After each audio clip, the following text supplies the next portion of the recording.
Hey guys, this is a day in my life vlog. So నేను నా friend కాలేజ్కి వెళ్తున్నాము. 9కి స్టార్ట్ అవుతుంది. అప్పటికే లేట్ అయింది. So we are going. ఎండలు బాగున్నాయి కాబట్టి అంబ్రెల్లా వేసుకొని వెళ్తున్నాము. అండ్ లెక్చర్ స్టార్ట్ అయింది. మాకు ఫస్ట్ పీరియడ్. ఆ లెక్చర్ అయిపోయాక సెకండ్ మాకు అనాటమీ ల్యాబ్కి తీసుకెళ్లారు. It's so interesting. అండ్ ఇక్కడ స్కెలెటన్ దగ్గర ఇట్స్ సో ఫనీ. అండ్ మాకు సార్ కూడా చాలా బాగా ఎక్స్ప్లెయిన్ చేశారు. అండ్ నేను ఇక్కడ సార్ ఎక్స్ప్లెయిన్ చేస్తుంది అది real hand. It's so scary. And దానికన్నా ఇది ఇంకా స్కేరీ ఉంది, dead body.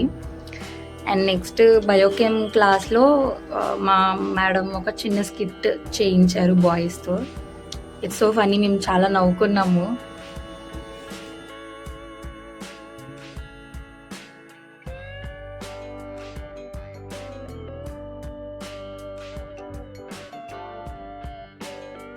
And then biochem period అయిపోయాక మాకు 2 నుంచి 4 వరకు డిపార్ట్మెంట్స్. సో డిపార్ట్మెంట్స్లో వీడియో ఎలా ఉండదు కాబట్టి నేను షూట్ చేయలేదు. దెన్ 4కి మేము రూమ్స్కి వచ్చేసి వీ మేడ్ అవర్ సెల్స్ ఇప్పి in kettles. So that's it. Thanks for watching. Bye bye.